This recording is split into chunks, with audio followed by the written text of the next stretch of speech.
Bonjour à tous et à toutes et bienvenue dans ce nouvel épisode d'Amulart, une émission dédiée à l'art, la créativité et à toutes ces personnes qui nous inspirent par leur capacité à créer. Et aujourd'hui, je suis hyper contente et honorée de recevoir non seulement un artiste ou un illustrateur, on va voir s'il se définit comme un artiste, mais surtout un frère. Je vous présente Maël Le Miel. Salut Maël. Bonjour, bonjour Valérie. Ça va? Ça va et toi-même? Ouais, ça va super. C'est trop bizarre d'être hyper formel comme ça. Désolée, parce qu'on discutait avant, bien évidemment, vous imaginez. Maël Le Miel, déjà, est-ce que tu peux nous dire pourquoi Maël Le Miel? Pourquoi est-ce qu'on commence par ça? Maël Le Miel, ça vient de... Enfin, je suis dans les années... Je viens des années 90 où on a... Pourquoi je vais rentrer aussi loin, non? Pour faire très simple, avec des potes, quand on allait en soirée, j'étais habitué à voir tout un tas de gens qui se donnaient un petit nom. J'avais mon cousin qui s'appelait... son nom de famille, c'est Dieu Messi. Et il s'appelait Le Messi, Gilles Le Messi. Il faisait des trucs comme ça. Exactement. En fait, beaucoup de gens jouaient avec leur nom comme ça. Et un jour, je me suis dit, ah bah tiens, Maël, si je remplace juste une lettre, en fait, ça devient Miel. Et c'était aussi simple que ça, il n'y avait pas le côté ce que veut dire le miel, le lover. Rien du tout. Non, pas du tout. Mais quand je me suis rendu compte de l'effet que ça provoquait sur les gens, bah, je me suis dit, ah bah tiens, bah, j'ai continué de jouer là-dessus. Et comme une sorte de gimmick, moi je connaissais la private joke derrière. Et voilà, Okay. c'était surtout ça. Et aujourd'hui, c'est resté parce que maintenant, parce qu'à chaque fois, je me suis dit, est-ce qu'il faut grandir et mettre son vrai nom? Et chaque fois que je le mets, là par contre, c'est parce que je me dis que j'ai envie d'avoir ce que on dit derrière le miel, c'est-à-dire le côté très... enfin, c'est du sucre, mais c'est le côté positif que ça peut apporter, les bonnes vibes. Et ça, par contre, je le garde tant que ça me définit encore comme ça, bah, je le garde. Super. Alors justement, donc ça, là, c'est la question zéro, mais la première question que je pose d'habitude, c'est qui es-tu en ce moment? Ah, ce que je suis en ce moment, c'est... je vais faire la présentation CV. Je suis Non, Maël, surtout pas.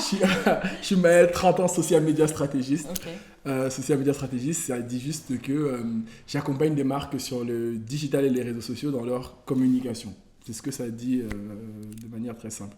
Et l'autre définition que j'essaye d'embrasser progressivement, c'est Maël, toujours 30 ans, illustrateur sur les réseaux sociaux. Je dis toujours aussi sur les réseaux sociaux parce que c'est comme si je dis bien que je suis dans la petite cour de il y a les illustrateurs et il y a les illustrateurs sur les réseaux sociaux. On va avoir un super épisode toujours. Alors, voilà. Donc on va disséquer tout ça et puis on va aller en psychologie. J'espère que vous êtes prêts. Là, on a déjà fait beaucoup. Du coup, illustrateur sur les réseaux sociaux. Et donc pas illustrateur. Donc il y a un illustrateur avec un grand I et un illustrateur avec un petit I. Oui, enfin, c'est un peu, si je devais faire un parallèle, c'est un peu comme quand on dit un humoriste des réseaux sociaux et un humoriste c'est-à-dire que tu as l'impression qu'il y a quelqu'un qui est dans la grande cour, la cour des grands, et il est, limite, il a un métier, il est payé pour faire ça. Et tu as tous ceux qui se sont construits à partir du web et qui, on ne sait pas à quel point, est-ce qu'ils se considèrent comme légitimes ou est-ce que la société les considère comme légitimes. En tout cas, ils font à peu près la même chose. Mais il y a un manque de reconnaissance qui est pas encore, une validation qui n'est pas encore. Et du coup, tu as l'impression que tu es encore dans la partie bac à sable du travail et tu n'es pas arrivé dans la cour des grands. Donc, moi, ça me rassure parce que j'ai toujours peur que si je dis effectivement illustrateur tout court, bah, un illustrateur, c'est un artiste, donc il a un book, il a un truc qu'il présente. Et moi, mon seul matériau au coin de travail, c'est des réseaux sociaux. J'ai l'impression que c'est une petite cour. C'est énormément de gens sur les réseaux sociaux. Tout le monde aujourd'hui est sur les réseaux sociaux. Même les gens qui ont des salles, même les gens qui ont des books, s'ils n'ont pas leurs réseaux sociaux, c'est comme s'ils n'existaient peut-être pas. Ouais, je pense que ça évolue avec l'image aussi qu'on a des réseaux sociaux, mais ça a beaucoup donné l'impression bac à sable d'entraînement avant d'acquérir de la légitimité et devenir professionnel. Okay. Et ça manquerait peut-être de gagner le côté les réseaux sociaux sont légitimes au même titre que... enfin, je parle pour moi et dans la création, mais dans plein d'autres secteurs, on dit toujours ouais, mais il fait ça sur les réseaux sociaux. C'est toujours pour dire non, mais il y a des vrais gens il y a la vraie vie et les gens qui le font. Mais quand il y a la vraie vie avec Covid et qu'on peut pas sortir, on fait comment alors? La vraie vie, c'est les réseaux sociaux. Bah, c'est fou. En fait, j'ai l'impression qu'on ne réalise pas à quel point. Il y a des gens qui appellent ça le livre, ou c'est le grand livre, c'est le grand saut. En tout cas, en fait, on a fait. Beaucoup de gens maîtrisaient déjà les réseaux sociaux, mais on disait beaucoup les millennials et tout ça. On ne réalise pas comment 3 mois de Covid ont vulgarisé le digital et les réseaux sociaux pour plein de gens qui n'arrivaient pas à faire le switch. Et du coup, maintenant, on est presque prêt à entrer dans un monde où c'est peut-être la première étape, c'est d'abord le digital. et il y a plein de secteurs, donc, et les réseaux sociaux qui vont avec. Ok. Donc, espérons que ça va du coup faire évoluer plein de choses derrière ça. Donc du coup, t'es dans la bonne vague, alors si toi t'es illustrateur uniquement sur les Bah, disons que j'ai pas encore remis en question. En fait, celui qui te parle, c'est le marketeur, le social media stratégiste. Et du coup, j'arrive à avoir une analyse assez claire du monde qui m'entoure parce que je le regarde d'un point de vue professionnel. Mais quand je remets sur moi, ma personne et le dessin et ce que je fais, là, c'est beaucoup plus difficile d'être rationnel et objectif. Ouais. Donc, forcément, je vais me juger avec plus de dureté, ouais. Je vais avoir du mal à accepter certaines choses. Et alors que pourtant, effectivement, la rampe, elle est toute tracée pour moi pour continuer comme ça. Elle est toute tracée et surtout quand on a le talent, déjà, t'as l'avion, t'as l'essence dans l'avion, tu as la piste. J'espère que le gros plan est sur toi parce que Non, mais on va parler justement, ce qui est hyper intéressant, les discussions qu'on a souvent, c'est sur le positionnement que tu as quand tu es artiste, ou tu ne te considères pas forcément comme artiste, mais créatif. Comment est-ce que tu acquiers ta légitimité? Qui te la donne? Est-ce que c'est toi? Est-ce que c'est le monde? Toi, comment est-ce que tu vis ça de ton côté?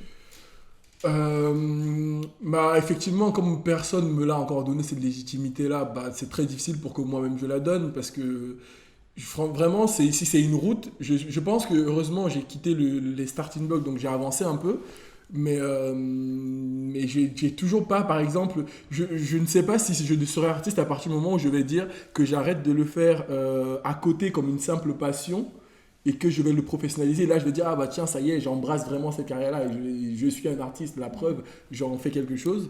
Ou c'est déjà un artiste est-ce que c'est le fait de faire qui fait de toi un artiste ou c'est le fait d'en faire son métier qui fait de toi un artiste? Est-ce que c'est la valorisation? Donc il y a plein d'étapes comme ça et donc moi je suis encore au niveau où c'est moi-même qui essaye de comprendre où j'en suis et en espérant que quelqu'un demain va me tendre une perche en disant yes, je veux bosser avec toi, toi tu es un artiste. Donc c'est ça, j'espère en fait que quelqu'un va me tendre un truc et dire je te reconnais comme artiste et je vais dire vous avez vu, il l'a dit donc j'en suis un.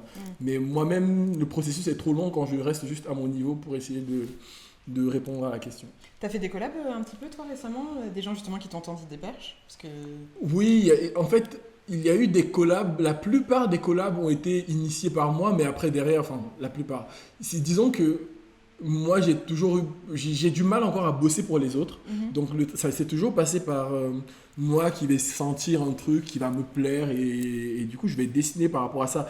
Et parfois il s'avère que c'est lié à un projet d'une personne et j'aime son projet. Limite je lui dis pas que j'aime son projet, je dessine d'abord un truc et je lui montre que c'est parce que j'aime son projet que je dessine ça. Et il s'avère que soit la personne va juste aimer, soit elle va me dire « Ah bah c'est trop bien, bah faisons quelque chose ensemble ». Ou alors un autre niveau où le plus dur c'est quand quelqu'un dont tu n'as pas dit que tu as adoré le projet te contacte pour un projet, bah, l'exercice est très difficile parce que je dois d'abord savoir si j'aime son projet ou pas.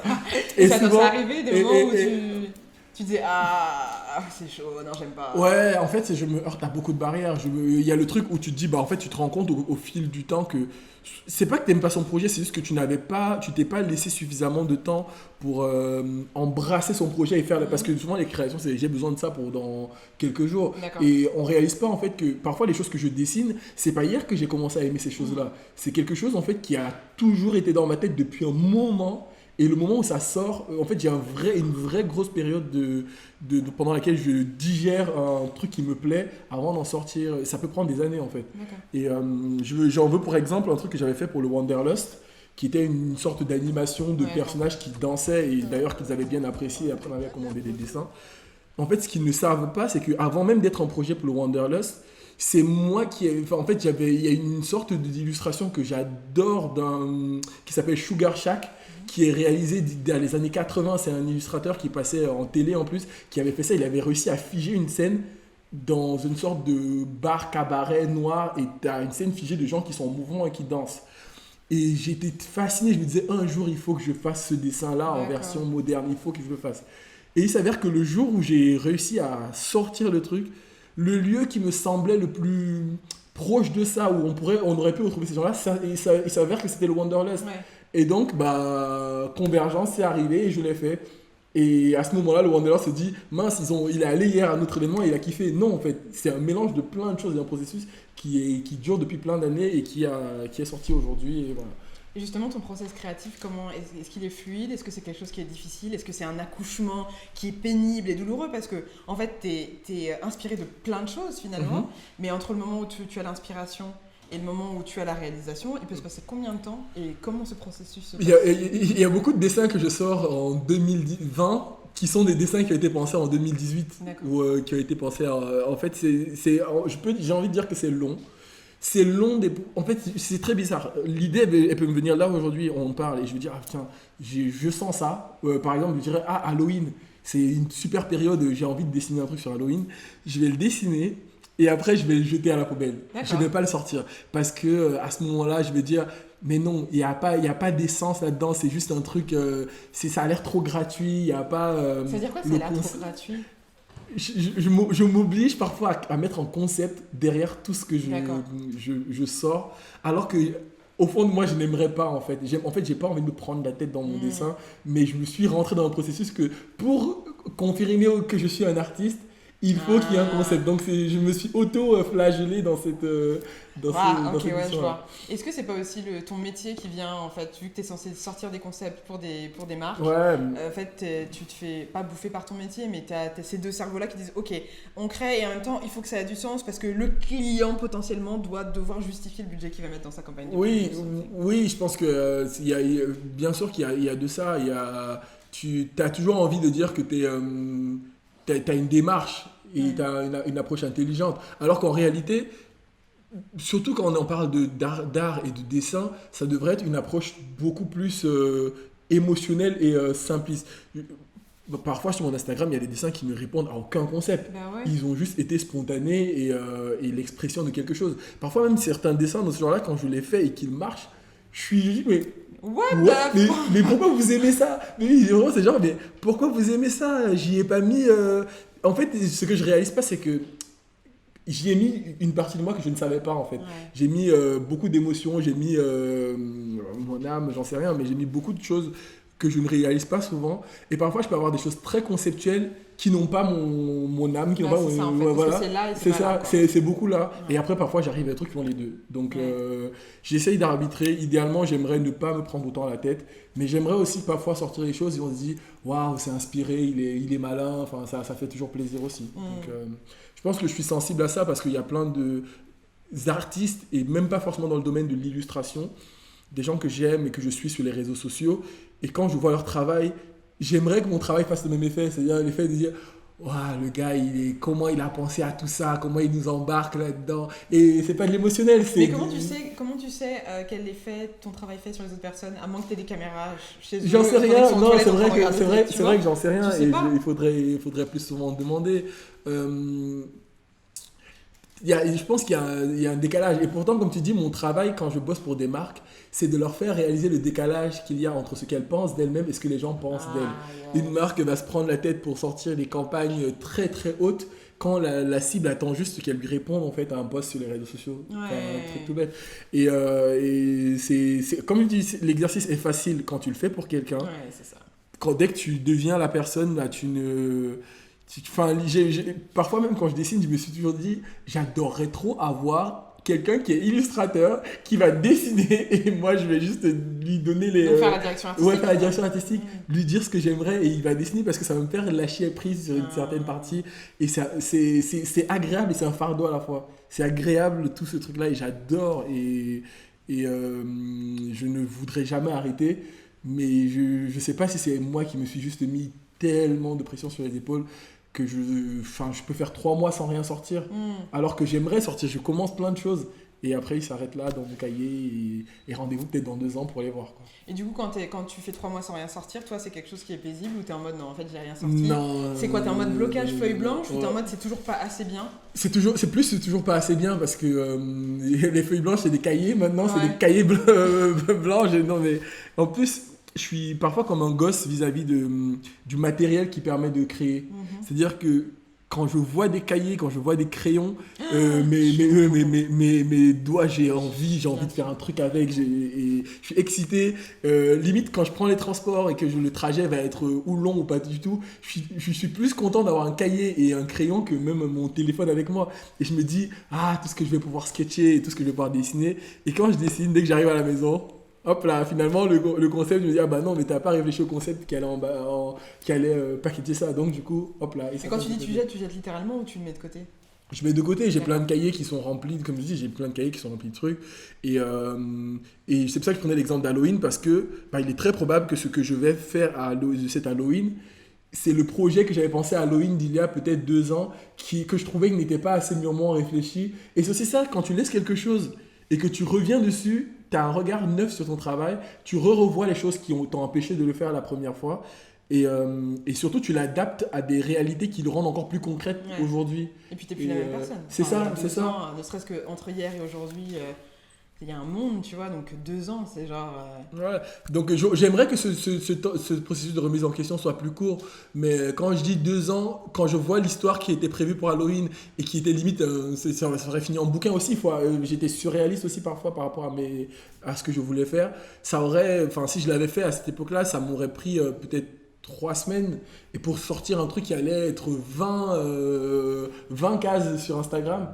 Et aujourd'hui, quand je regarde, je sais quasiment clairement ce que ça doit être. Et même 10 cartes, ça n'a pas besoin de 10 cases. Et pourtant, je suis sûr que le message passera comme je veux le faire passer.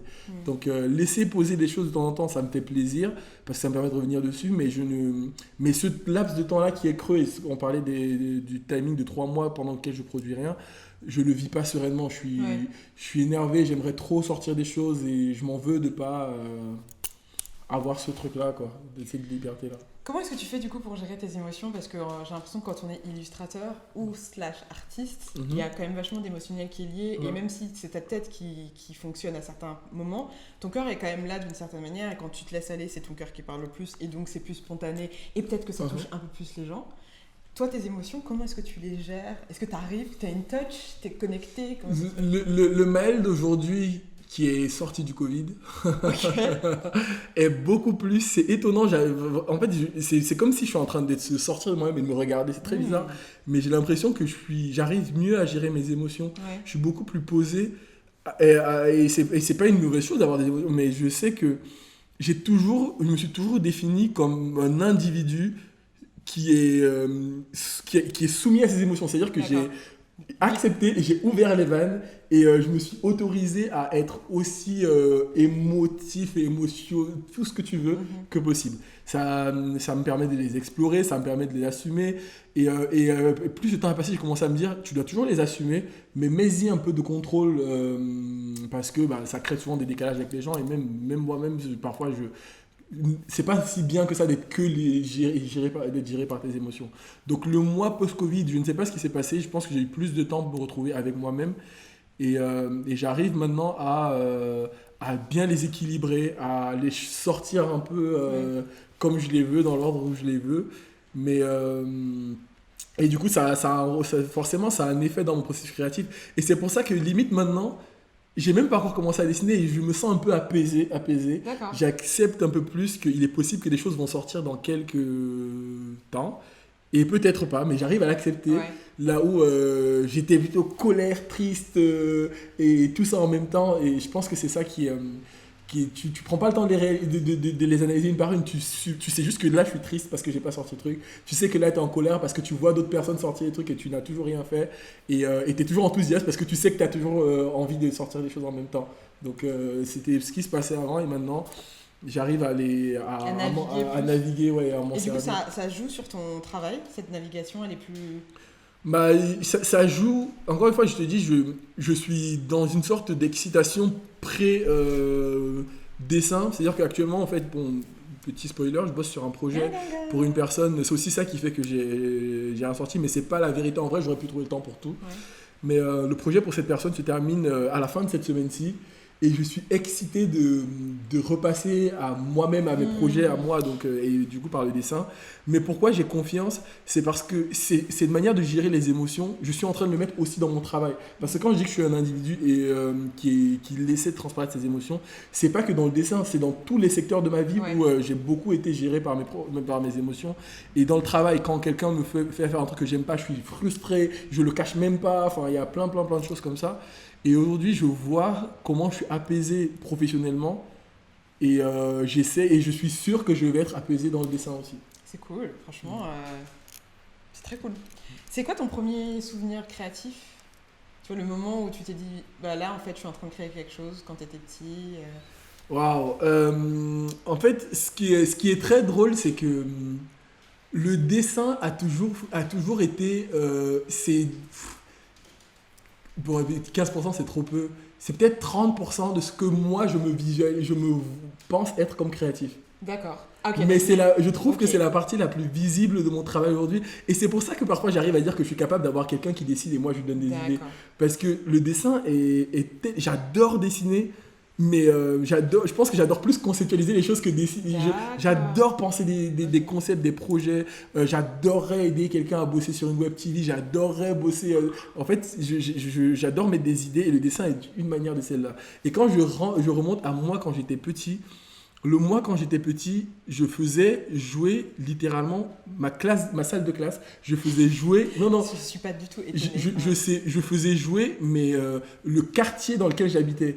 Et le dessin était un moyen, c'est-à-dire que D'accord. on avait. Enfin, j'ai peur de faire tout le temps des longues anecdotes, mais Vas-y, on vas-y. faisait des petits jeux de matchs de foot. On n'avait pas de ballon, on devait trouver des manières de. Et je créais le jeu qui rendait ça possible, en fait. Et tellement que je le créais que les gens venaient me voir pour. Du coup, le dessin me servait de dessiner les maillots des équipes, mais c'était juste un point du projet en lui-même.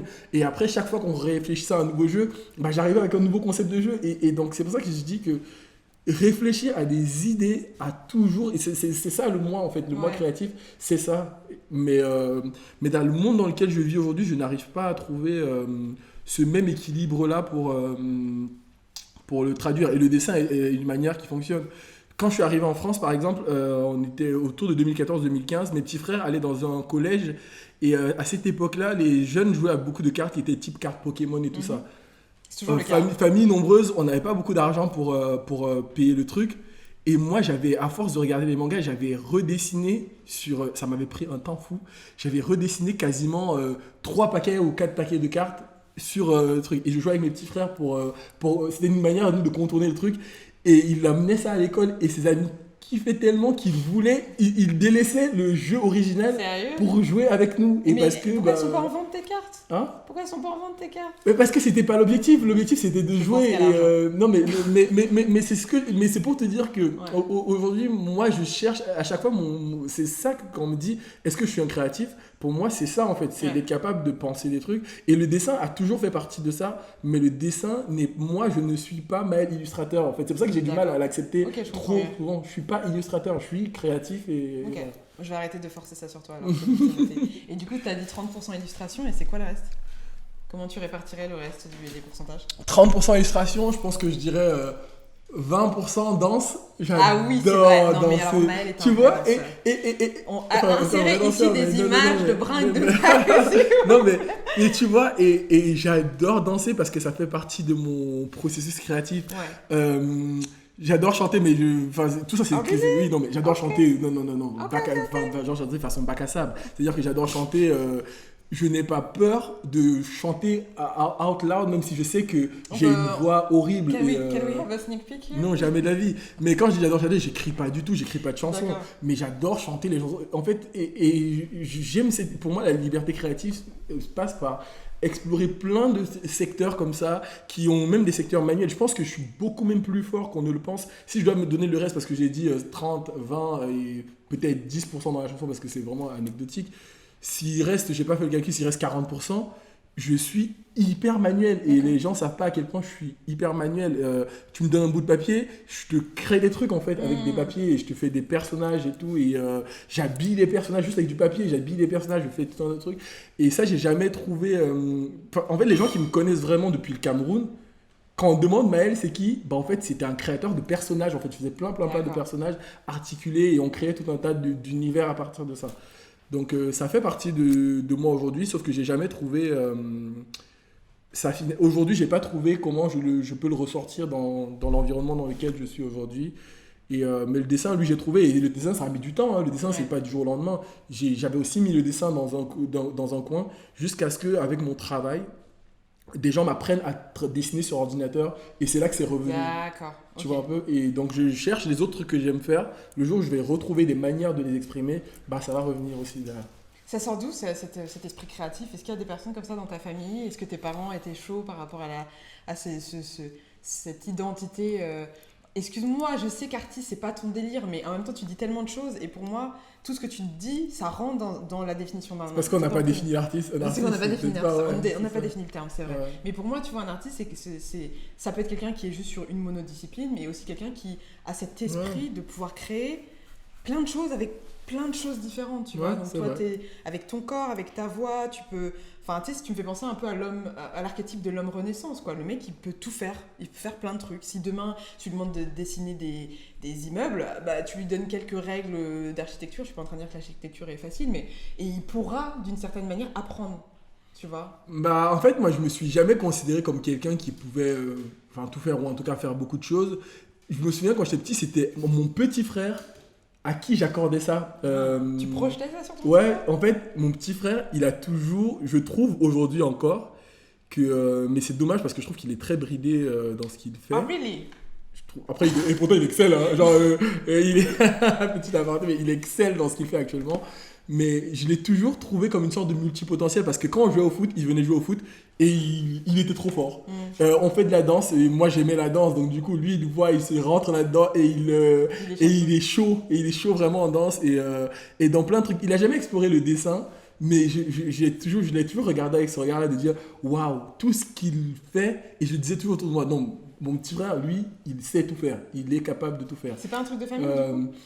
Non, parce que je pense que mon père a toujours fait un métier que je trouve. Enfin, en plus, je sais pas, j'ai jamais su quel était le métier que mon père faisait. C'est vrai? Je disais toujours, mon père est cadre.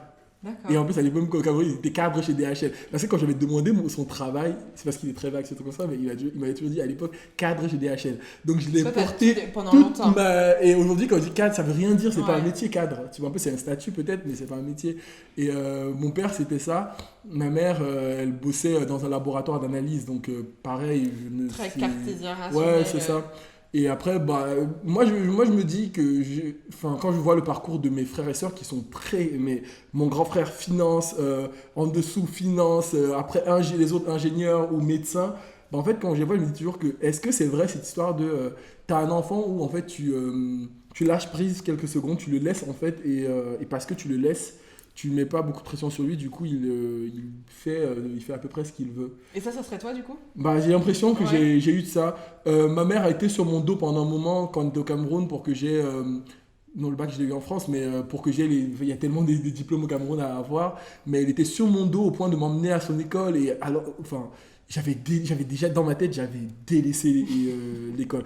Pourtant, j'étais pas mauvais, j'étais vraiment. Au début, j'étais très fort. Après, j'ai commencé à être très middle parce que je commençais à pas y trouver mon compte. Mais elle m'a très tiré en disant voilà, je veux absolument que tu aies quand même tes diplômes. Et une fois que je les ai eus, elle a dit, allez, c'est elle a dit bon, ok, vous avez là Be ces diplômes. yourself. Ouais, c'est bon. ok, fais ce que tu veux. Ouais. Et elle m'a relâché. Et du coup, en me lâchant, je fais que tout ce que je fais aujourd'hui.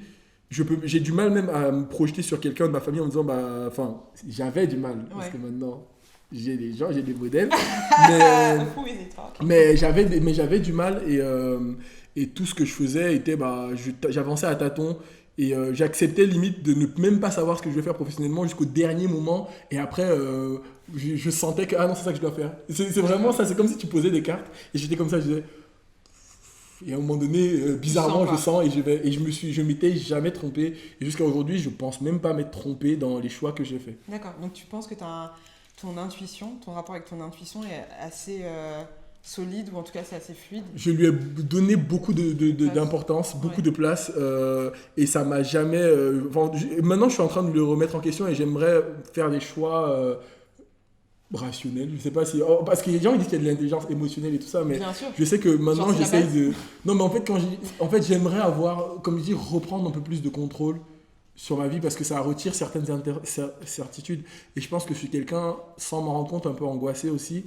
Donc ça me fait plaisir de continuer de lâcher prise par moment, mais de contrôler le moment où je décide de lâcher prise. Bien et le moment où je veux prendre mes propres décisions. Et toute ma carrière professionnelle a été beaucoup portée par je me laisse porter comme ça, et après au dernier moment il y a une porte qui te dit Ah bah, ah bah oui, effectivement. Et en fait, et le hasard a voulu que a toujours été dans la continuité de ce que je voulais faire.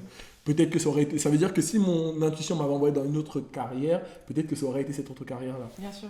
Voilà. Et est-ce que autour de toi, par exemple, avec tes amis plutôt masculins, l'idée de l'intuition, c'est quelque chose dont vous parlez ou qui est présent?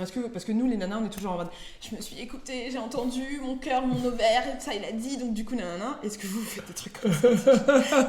Les ovaires, mais dans l'idée, tu vois, est-ce qu'il y a un truc d'intuition masculine Non, mais en fait, j'ai l'impression qu'actuellement, je suis en train de me constituer un groupe d'amis gars. C'est toujours les mêmes personnes que je connais depuis un moment, mais ça se précise en fait ceux avec qui je peux avoir un certain type de conversation qui se questionnent. Ouais. Aujourd'hui, on n'est pas encore arrivé sur ce point précis du professionnel. Bizarrement, tous les gens que je connais aujourd'hui, la question du travail ou du professionnel est toujours venue en dernier. C'est-à-dire que je peux dire que je connais parfaitement quelqu'un alors que je ne sais pas quel est le métier qu'il fait. Parce que c'est pas comme ça qu'il se définit.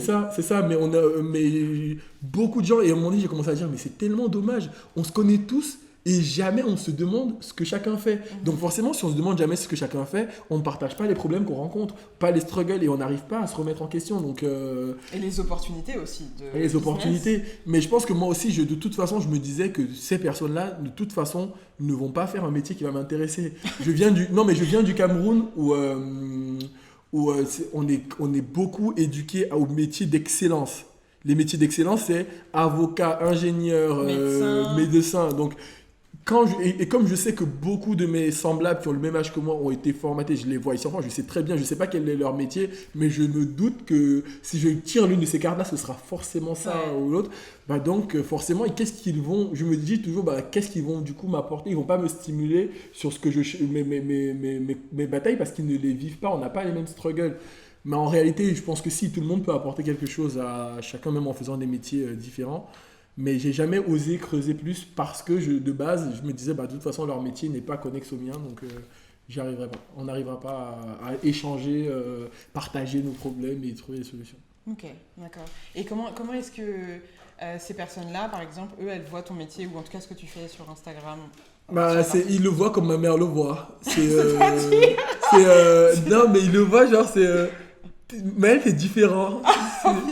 C'est ça. T'es spécial. C'est ça, exactement. T'es autre. Ouais, c'est ça, c'est-à-dire que de toute façon, je le sens, même quand on est dans les mêmes groupes de conversation. En fait, parfois je me dis, mais pas pourquoi on est amis. En fait, quand on se retrouve ensemble, je sais pourquoi on est amis. C'est très bizarre. Mais c'est sûr que c'est pas lié à nos intérêts professionnels. C'est clair parce que si c'était ça, on n'aurait jamais été amis.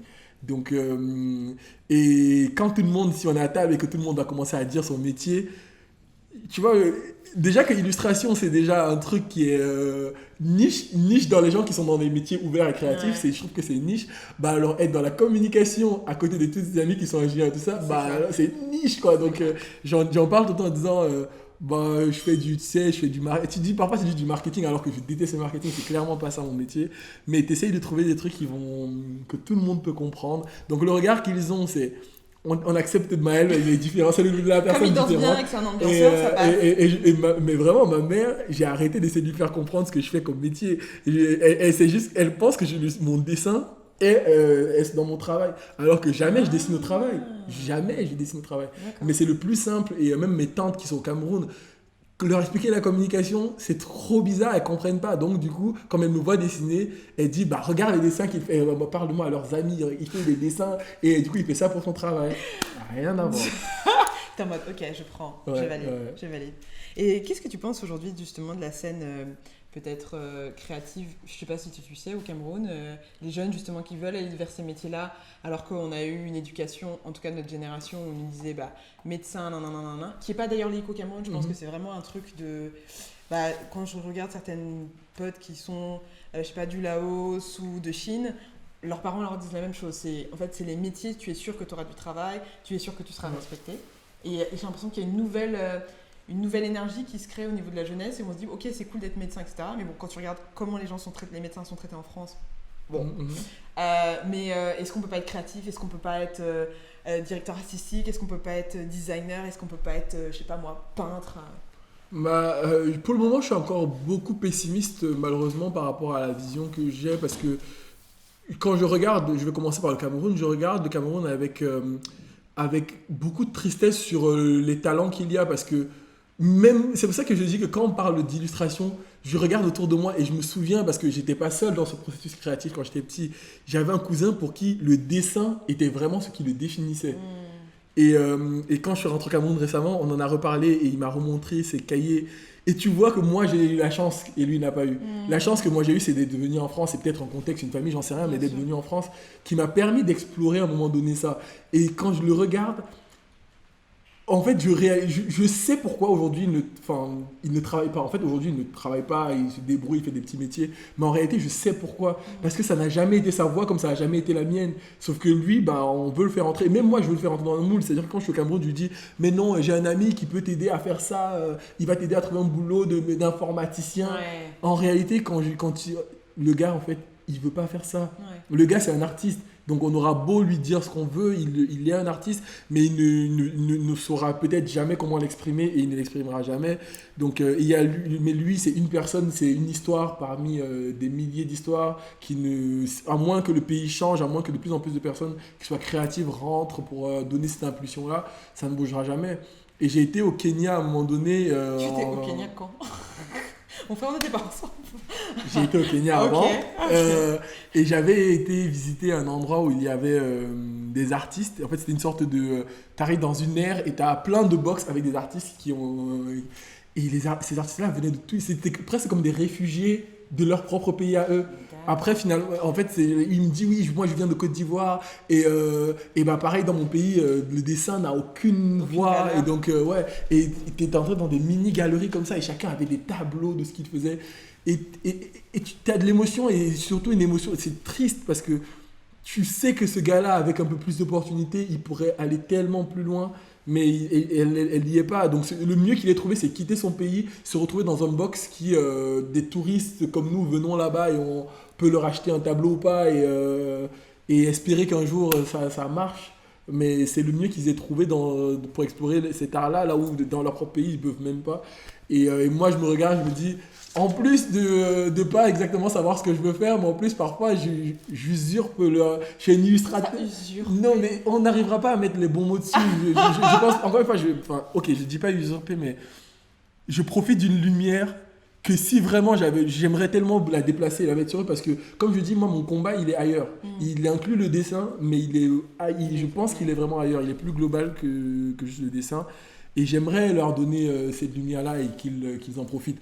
Donc, je te mentirais, je suis pas en train de, je marche pas en portant leur fardeau, mais c'est vrai que explorer le dessin, c'est aussi une manière aussi de montrer que tu profites quand tu as une chance, tu la laisses pas non plus tomber n'importe comment.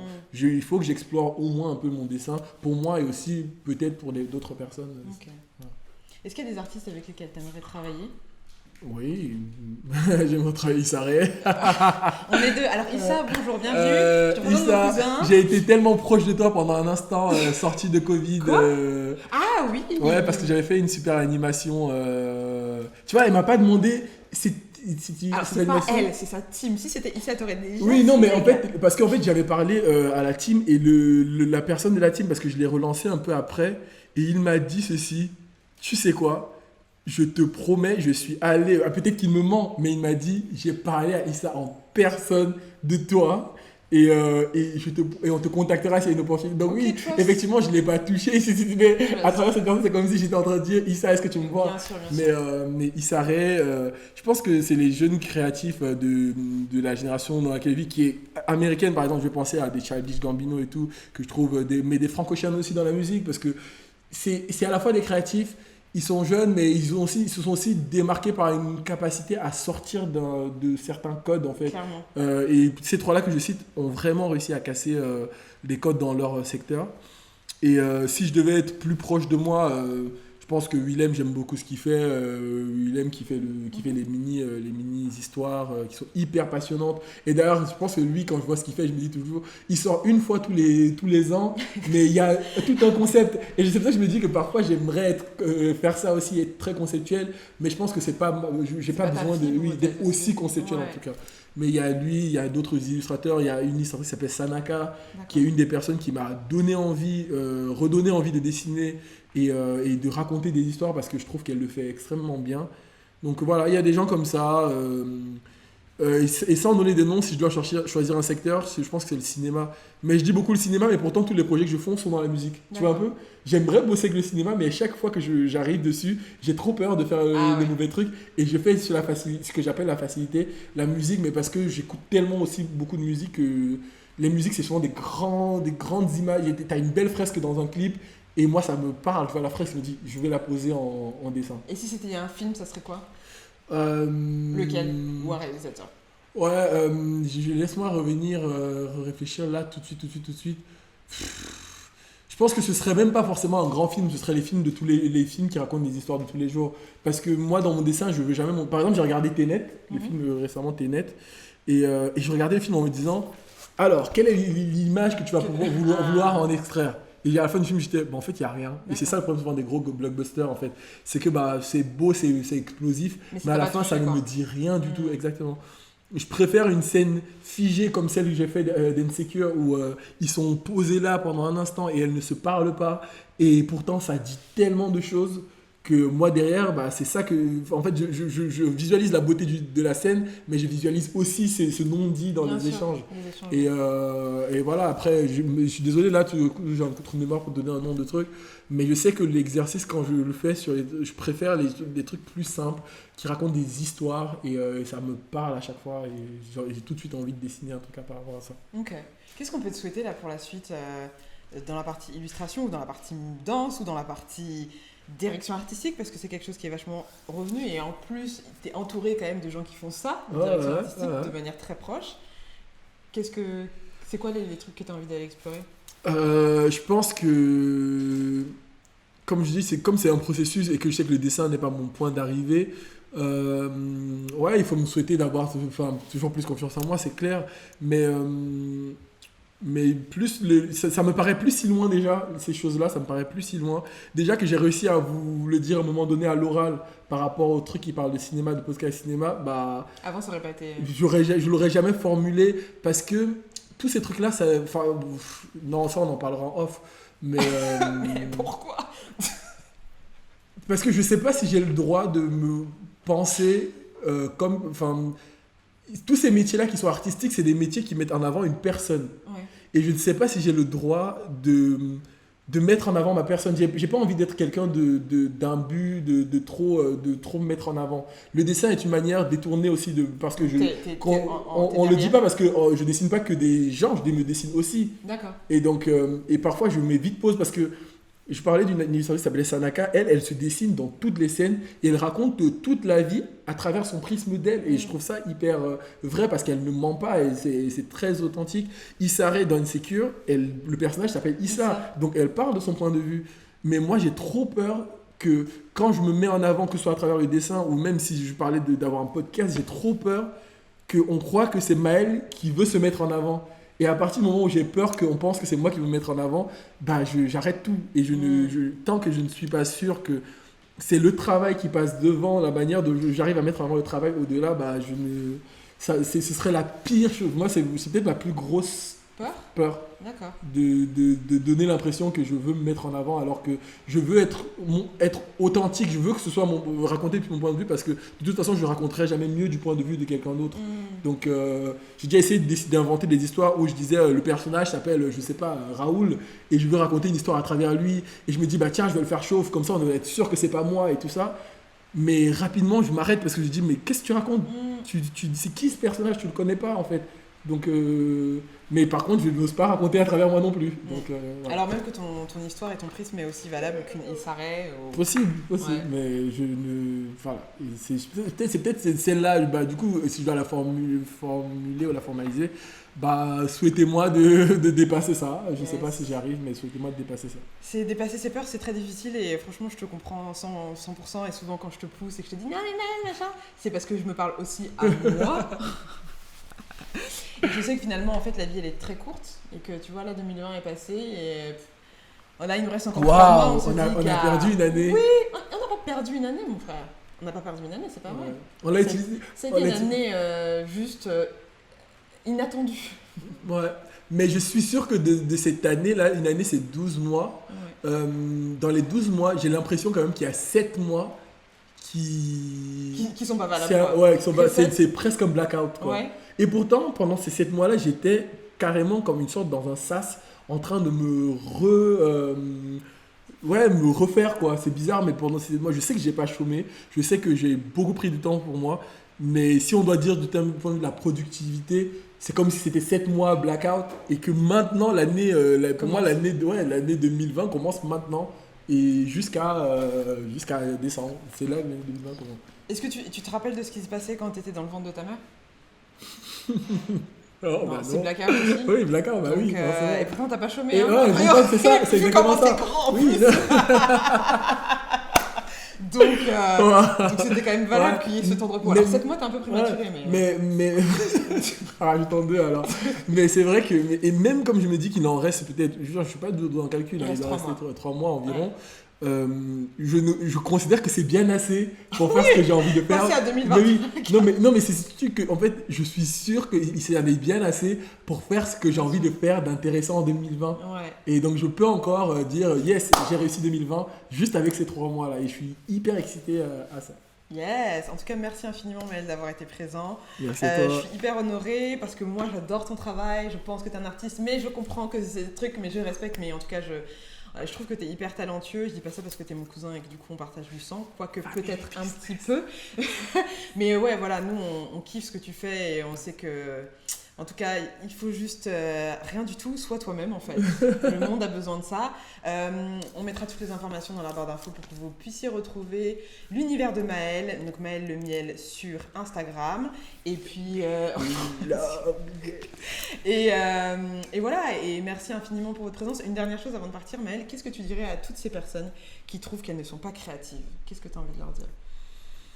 Je vais leur dire la phrase que j'arrive pas toujours à intégrer, mais une phrase dans Sister Act de Whoopi Goldberg qui dit à une des filles, parce que sa mère ne croit pas en elle sur le chant, et elle lui dit: si la première chose que tu fais en te levant c'est chanter, bah tu es une chanteuse. Et je sais que j'ai cette phrase qui revient tout le temps dans ma tête et j'aimerais tellement me dire, bah en fait, en vrai, on s'en fout de la validation. Si tu penses à le faire, si tu danses, bah t'es un danseur, point. Exactement. Professionnel ou pas professionnel, tu danses, tu es un danseur. Tu chantes, t'es un chanteur. Tu dessines, t'es un dessinateur ou t'es un illustrateur, comme tu veux. Exactement. Amen. Donc, Amen en Sister plus. Act. Ouais, grave. Et sur ces belles paroles, merci beaucoup d'avoir suivi cette émission jusqu'au bout. Vous pouvez retrouver donc toutes les informations de Maël sur Instagram. On va mettre tout dans la barre d'infos. Et n'oubliez pas, le plus important, c'est que vous êtes les artistes de vos propres vies. Donc, prenez le canevas et créez votre vie. Voilà. À bientôt et à très vite. Bye. À bientôt.